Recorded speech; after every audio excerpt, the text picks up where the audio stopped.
성도 여러분 안녕하십니까? 오늘도 아침 예배에 찾아오신 성도님들을 진심으로 환영합니다.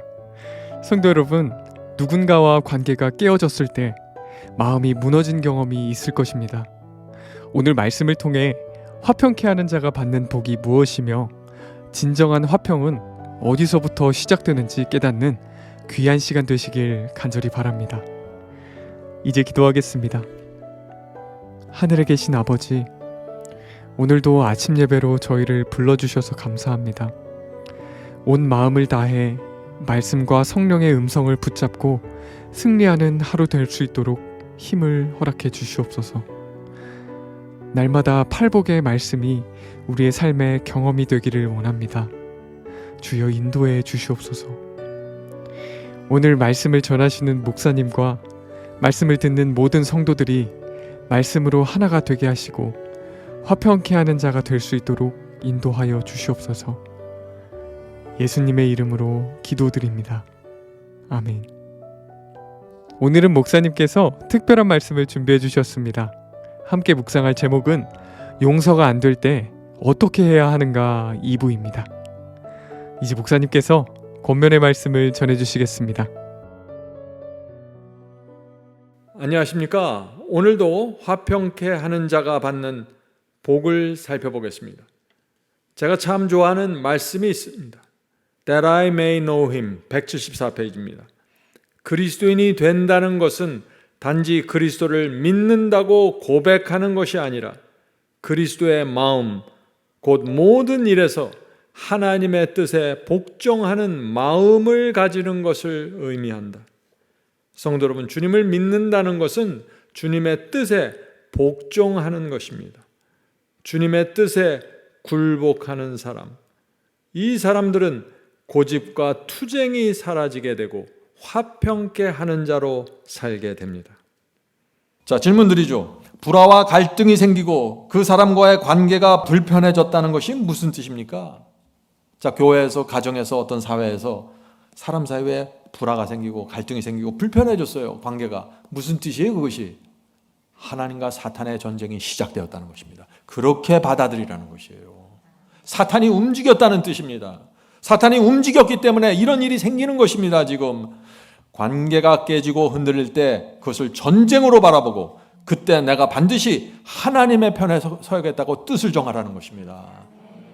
시험과 유혹과 이런 분란과 문제를 바라보는 눈이 달라져야 돼요. 그래야 이 복음을 이해하고 승리를 이해할 수 있는 것입니다. 우리가 이 하나님과 사탄의 전쟁에서 어떤 태도를 취해야 합니까?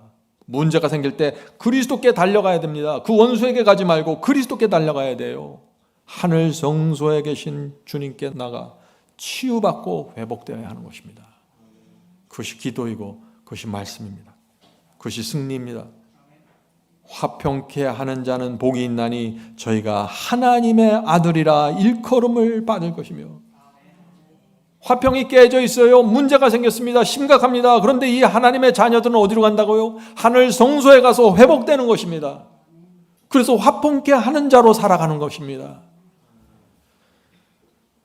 성도 여러분, 그래서 어떤 상황에서도 말씀과 성령께서 이끄시는 대로 따라가야 되는 것입니다. 그것이 나를 부인하는 것이고 그것이 거룩함이고 그것이 성화입니다. 그것이 승리입니다. 자, 질문 드리죠. 하나님의 자녀들에게 나타나는 분명한 특징이 무엇입니까? 하는 질문입니다. 여러분들 이제 대답하실 수 있죠. 분명한 특징 뭐예요? 화평케 하는 마음입니다. 화평케 하는 자는 복이 있나니 저희가 하나님의 아들이라 일컬음을 받을 것이며, 화평케 하는 자들 하나님의 자녀다 하는 것이죠. 성도 여러분, 그러므로 우리가 불화와 투쟁이 생길 때, 불편함이 생겼을 때 어떻게 해야 돼요? 화평과 화목을 주도하는 사람이 되어야 한다는 것입니다. 그런 사람들이 하나님의 자녀이고 성령의 사람들입니다. 자, 어떤 사람이 그렇다면 의도적으로 화평을 깨트리고 있어요. 계획적으로 이렇게 저렇게 불화를 조장하면서 자꾸 편가르게 하고 문제를 자꾸 일으킵니다. 그럼 그 사람이 누구예요? 하나님과 사탄의 전쟁이 일어나는데 사탄에 펴 있는 사람이라는 거죠. 사탄에게 속한 사람입니다. 하나님을 대적하는 사람입니다. 하나님의 자녀라면 결코 그럴 수가 없다는 것입니다. 하나님의 자녀는 화평케 하는 자이기 때문에. 이해가 되십니까? 이 말씀, 오늘 나누는 이 말씀을 우리가 마음에 새기면 사탄의 수많은 공격들로부터 자유롭게 되고 사탄이 무기력하게 되는 것입니다. 자, 마태복음 5장 44절 45절의 말씀 읽겠습니다. 하나님과 사탄의 전쟁을 이해하면 이런 말씀들이 가능해지는 것입니다. 우리 속에서. 나는 너에게 이르노니 너희 원수를 사랑하며, 원수를 사랑한다는 것이 뭐예요? 원수를 껴안고 그냥 어쩔 줄 몰라서 뽀뽀한다는 거예요? 그게 아니라 원수를 사랑한다는 것은 원수를, 그 인간을, 그 왼수를 불쌍히 여긴다는 것입니다. 너희 원수를 사랑하며 너희를 핍박하는 자를 위하여 기도하라. 이같이 한즉 하늘에 계신 너희 아버지의 아들이 되리니. 팔복에 나오는 그 화평케 하는 자와 비슷한 패턴으로 지금 예수께서 똑같은 말씀을 하시죠. 성도 여러분, 하늘에 계신 아버지의 아들에게 분명하게 나타나는 특징이 무엇이라고 말하고 있습니까? 원수를 사랑하고 핍박하는 자를 위해 기도하는 것이라고 지금 말씀하고 계신 것입니다. 오늘 많은 사람들이 어떻게 원수를 사랑합니까? 어떻게 나를 핍박하는데, 괴롭게 하는데 그 사람을 위해서 기도해 줄 수 있습니까? 그거 가능합니까? 자꾸 이런 얘기를 해요. 왜 그런 얘기를 하는지 아세요? 하나님과 사탄의 전쟁을 보질 못하고 이것을 인간적인 감정으로 그냥 보는 것입니다. 이런 원수를 위해서 기도하고 원수를 불쌍히 여기는 신앙, 가능한 신앙입니다. 마운트 오브 블레싱 28페이지 읽겠습니다. 화평의 정신은 그들이 하늘과 연결되어 있다는 증거이다. 그리스도의 아름다운 향기가 그들을 두르고 있다. 생애의 향기와 품성의 아름다움은 그들이 하나님의 자녀라는 사실을 세상에 드러낸다. 화평케 하는 자는 복이 있나니 저희가 하나님의 아들이라 일컬음을 받을 것이며. 화평케 하는 자는 그냥 하나님께서 너는 내 자녀야 그렇게 할 뿐만 아니라, 화평케 하는 자들은 그들의 가마력과 분위기를 통해서 세상에 강력한 영향력을 미치는 사람들로 세워지게 된다는 것입니다. 계속해서 읽겠습니다. 화평케 하는 사람들은 그들이 예수님과 함께 있다는 것을 알게 된다. 야곱의 남은 자손은 많은 백성 중에 있으리니 남은 자들은 여호와에로서 내리는 이슬 같고 풀 위에 내리는 단비 같아서. 미가서 5장 7절입니다. 성도 여러분, 우리 모두 이 말씀을 마음에 담고 살게 되길 바랍니다. 화평케 하는 정신이 뭐예요? 우리가 하늘과 연결되어 있다는 사실을 증명하는 것입니다. 우리가 그리스도와 함께 있다는 사실을 나타내는 증거입니다. 그래서 화평케 하는 자에게는 놀라운 가마력이 나오는 것입니다. 왜냐하면 하늘과 연결되어 있고 그리스도와 함께 있기 때문에 그런 것입니다. 미가서 5장은 그래서 뭐라 그래요? 남은 자손은 내리는 이슬 같고 풀 위에 내리는 단비 같다라고 했습니다. 이것이 뭐예요? 은근히 퍼져나가는 감화력을 말하는 것입니다. 누구에게 이게 나와요? 화평케 하는 자에게. 자, 질문 드리죠. 나를 짓밟으려고 했고 망가뜨리려고 했는데 어떻게 그 원수를 불쌍히 여기고 기도해 줄 수 있습니까? 제가 아까 말씀드렸죠. 하나님과 사탄의 전쟁에서 바라보면 모든 것이 이해되고 모든 것이 가능해진다고요. 잊지 마세요. 성경 말씀은 뭐예요? 하나님과 사탄의 전쟁을 배경으로 쓰여진 말씀이에요. 그래서 그 측면에서 보아야만 말씀이 이해되고 경험이 가능해지는 것입니다. 성도 여러분, 오늘날 실제 이 세상이 어떤 세상인 줄 아세요? 하나님과 사탄의 전쟁에 거의 대부분의 사람들이 휘말려 있어요.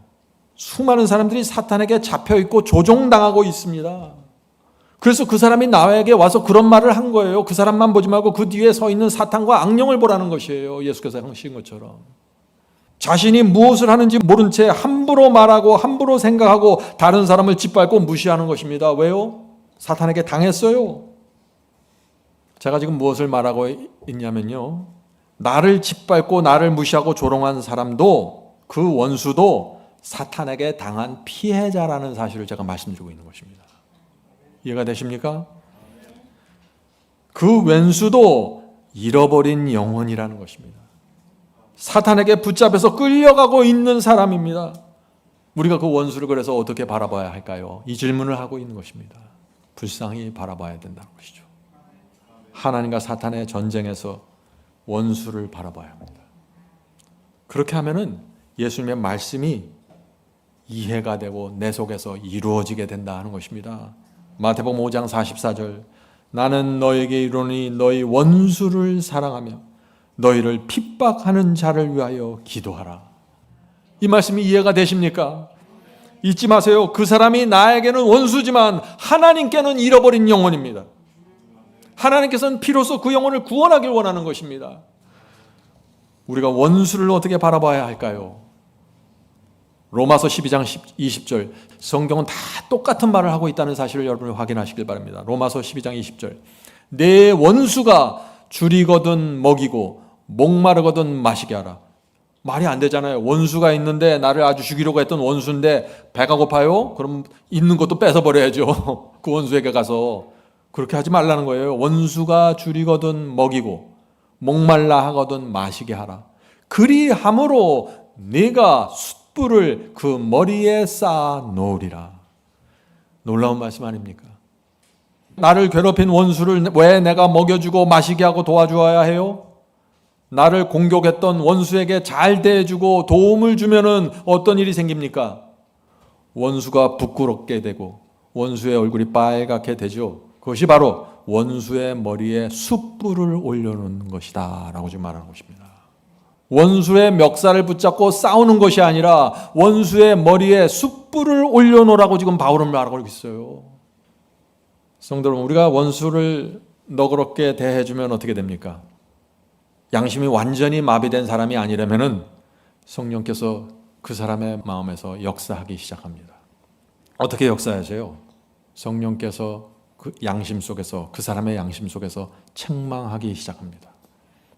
네가 잘못한 거야. 네가 저 사람에게 깊은 상처를 주었어. 성령께서 대신 말해 주십니다. 내가 말하면은요, 내가 원수를 찾아가서 지금 따지면은 이 사람 자존심 때문에 전혀 인정하지 않아요. 근데 그 사람의 머리에 숯불을 올려놓으면 성령께서 움직이면서 역사를 시작하신다는 것입니다. 나 대신 성령께서 말해 주신다는 것입니다. 그래서 성령께서 그 원수를 의의 길로 인도하시고 구원의 길로 인도하시는 것입니다. 그 사람이 회개할 수 있도록 말이죠. 하나님께서 이것을 바라보시는 것입니다. 성도 여러분, 시험과 불화와 갈등이 생겼을 때 우리가 그것을 어떤 관점에서 바라봐야 합니까? 계속해서 제가 이 질문을 반복하고 있습니다. 왜요? 중요하기 때문입니다. 하나님과 사탄의 전쟁으로 바라봐야 합니다. 그렇지 않으면 여러분은 그 시험에서 빠져나올 수 없습니다. 세상 사람도 화해하고 정치인도 화해합니다. 그런데 하나님께서 그리스도인들에게 요구하는 것은 깊은 화해입니다. 그냥 말로만 하는 화해가 아니라 원수를 불쌍히 여기는 화해, 그 사람을 위해서 기도해 주는 화해, 그 사람을 도와줘서 머리에 숯불을 올려놓는 화해, 이것이 더 깊은 화해라는 것입니다. 하나님께서 원하시는 화목이 바로 이런 것이에요. 그래서 그 영혼을 구원하길 원하는 것입니다. 그리고 내가 믿는 진리의 가치가 무엇인지 드러나게 되길 바라는 것입니다. 하나님께서 원하시는 것이. 인생을 살다 보면은 사탄에게 공격을 받아갖고 깊은 상처들이 생기는 경우들이 종종 있죠. 어떤 그리스도인이 이런 상담을 했습니다. 저는 20년 전에 가족과 관계를 끊었습니다. 나이가 들면서 그리스도인이 되었고 마음에 깊은 후회가 남습니다. 말씀을 읽을 때마다 괴롭습니다. 제가 가족과 관계를 회복해야 할까요? 아니면 이대로 잊고 살아야 할까요? 이 하나님과 사탄의 전쟁을 이해하지 못하고 이 팔복이 무엇인지 이해하지 못한 상태에서 이런 상담을 받으면요, 선뜻 당신 가족들에게 찾아가서 그 다 사과하고 풀어야 돼, 이런 말 쉽게 못해요. 이 사람은 지금 20년 동안 당한 사람이에요. 어떤 대답을 해줘야 됩니까? 내 생각을 말하면 안 되고 주님의 뜻대로 대답해 줘야 된다는 것입니다. 이렇게 대답해야 됩니다. 먼저 손을 내밀어야 합니다. 가족들이 받아주지 않을지라도 관계 회복을 시도해 보아야 합니다. 물론 가족들이 끝까지 받아주지 않을 수도 있습니다. 그러나 시도하지 않고 포기하는 것은 주님의 뜻이 아닙니다. 성도님의 마음을 편지로 써서 보내십시오. 그리고 성령께서 역사해 주시길 기도하십시오. 팔복의 말씀을 붙잡으세요. 화평케 하는 자는 복이 있나니 저희가 하나님의 아들이라 일컬음을 받을 것이며, 이것이 주님의 뜻입니다. 우리는 주님의 뜻대로 가야 되는 것입니다. 오랫동안 연락을 안 한 가족이 있습니까? 멀어진 친구들, 관계가 깨진 교우들이 있습니까? 그들 모두 사탄에게 당한 피해자입니다. 나만 피해자가 아니라 그 사람도 피해자입니다. 질문드리죠. 이 땅에서 그리스도의 편지와 향기로 산다는 것이 무슨 뜻입니까? 하는 것입니다. 무슨 뜻이에요? 세 글자입니다. 감화력입니다. 감화력 있는 그리스도인으로 살라는 것입니다. 마운트 오브 블레싱 28페이지입니다.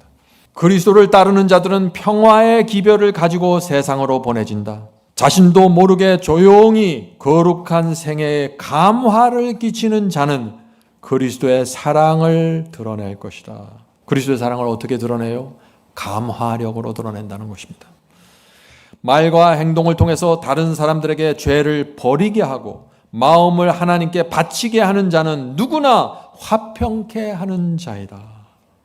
성도 여러분, 화평케 하는 자가 어떤 사람들인지 잘 이해하셔야 돼요. 예수께서 말씀하신 이 화평케 하는 자는 단순히 문제를 중재하고 다툼을 말리는 사람들을 말하는 것이 아니에요. 물론 그것도 포함되죠. 그러나 그 이상입니다. 화평케 하는 자는 뭐예요? 놀라운 감화력을 나오게 하는 사람입니다. 조용히 거룩한 감화를 끼칩니다. 조용히 그리스도의 사랑을 드러냅니다. 말과 행동을 통해서 다른 사람들이 성령의 음성을 듣도록 합니다. 이것이 화평케 하는 자에게서 나오는 감화력이다 하는 것입니다. 감화력이 있으면 선교사가 될 수 있습니다. 성도 여러분, 이 감화력은요, 내가 어떤 생애를 사는가로 결정이 되는 것입니다. 내가 어떤 생애를 사는가로. 자, 노아의 감화력이 어떻게 나왔어요? 노아의 감화력이. 노아가 자신의 모든 것을 바쳐서 방주를 지었습니다. 하나님의 뜻대로 살기 위해서 방주를 지었어요. 그리고선 망치질을 계속해서 한 것입니다. 그 망치질이 그 시대의 사람들에게 양심의 가책을 준 것입니다. 감화력입니다. 노아는 120년 동안 한결같이 주님의 뜻을 순종하면서 살았습니다. 사람들이 그 노아의 인생을 보면서 생애를 보면서 자신 속에 있는 욕심과 이기심을 깨닫게 되었고 책망하시는 성령의 음성을 들은 것입니다. 이것이 노아의 감화력입니다. 사람들은 우리의 신앙과 우리의 인생을 보면서 양심의 가책을 느껴야 되는 것입니다. 하나님께서는 이 노아의 감화력을 이용해서 심판의 기별을 정하셨고 세상을 심판하신 것입니다. 감화력을 통해서 말이죠. 인간의 감화력을 통해서 역사하시는 하나님의 역사, 이것이 전도이고 이것이 선교입니다. 이것이 화평케 하는 자에게서 나오는 힘입니다. 자, 이제 말씀을 마칩니다. 성도 여러분, 우리 교회는 신앙 공동체입니다. 신앙 공동체란 뭐예요? 같은 진리를 붙잡고 함께 예배드리고 같은 길을 걸어가는 성도들의 공동체입니다. 그래서 우리 사이에 막힌 담이 있으면 안 되는 것입니다. 우리 사이에 서로 겨누고 있는 칼들이 있습니까? 내려놓아야 합니다. 은혜의 손을 먼저 내미셔야 합니다. 그래야만 우리가 드리는 이 예배가 진리와 성령으로 드리는 예배가 되는 것입니다. 성령께서 우리에게 하늘의 향기와 감화력을 주시기를 제가 간절히 바랍니다.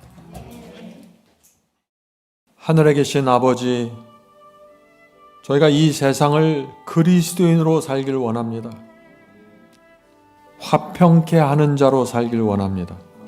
하나님의 자녀가 되길 원합니다. 주여, 저희 마음과 생애 속에 하나님의 자녀라는 증거들이 나타날 수 있도록 축복해 주시옵소서. 오늘 나눈 이 말씀이 저희의 앞이마에 새겨져서 인침받을 수 있도록 축복해 주시옵소서. 주여, 그동안 저희가 혼돈과 불확실함 속에서 신앙을 해왔습니다.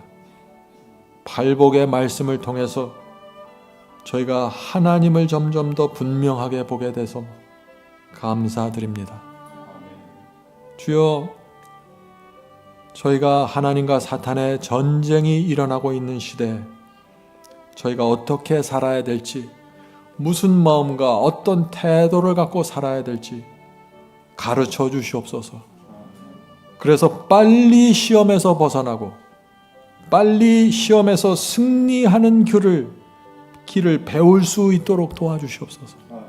하늘에 계신 아버지, 저희를 인도하시고 가르치고 양육시켜 주시옵소서. 하나님의 말씀과 성령이 날마다 저희를 인도하고 주님의 뜻이 내 속에서 펼쳐지는 그 고귀한 간증이 나올 수 있도록 축복해 주시옵소서. 이렇게 귀한 교회를 세워주셔서 감사합니다. 이곳에 다양한 인격과 다양한 성품과 생애를 살아온 영혼들이 있습니다. 그러나 이 속에서 저희가 화평케 하는 정신을 배우길 원합니다. 주여 가르쳐 주시옵소서. 저희 교우들과 해외에 계신 형제 자매들에게 함께해 주시고 필요한 것들을 공급해 주시고 영적으로 육적으로 만족하며 살 수 있는 신앙을 허락해 주시옵소서. 아픈 자들에게 함께해 주시고 회복시켜 주시옵소서. 이 모든 말씀 예수 그리스도의 이름으로 간절하게 기도드립니다. 아멘. 성도 여러분, 마지막 사명에서는 아침 예배 채널을 유튜브에서 별도로 운영하고 있습니다. 아침 예배 채널에서는 매일 새벽 4시에 예배 영상이 올려지고 있으며 특별히 아침 9시에 예배가 진행됩니다. 아침 9시 예배가 아침 예배 채널의 독특한 특징입니다. 원하시는 분들은 유튜브에서 아침 예배 채널을 별도로 구독 신청하여 주시면 저희와 함께 아침마다 예배 드릴 수 있습니다. 매일 아침마다 하나님의 말씀으로 저희 모두가 주 앞에 나와 예배 드리는 신앙으로 함께 나가게 되길 간절히 바랍니다. 감사합니다.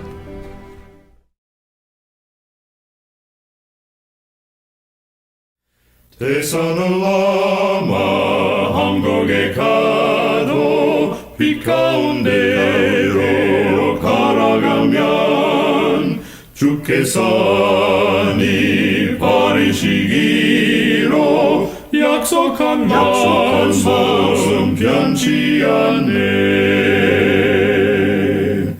하늘에 열린 그 밝은 빛이 내 영혼 속에 차고 넘치네.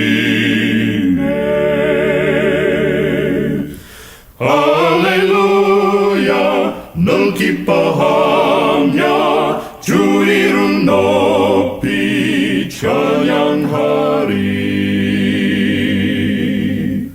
권명한 자비 널 기뻐하며 영원한 장금 목적하고 그 크신 이름 찬양함으로 날마다 빛이 갈아가리.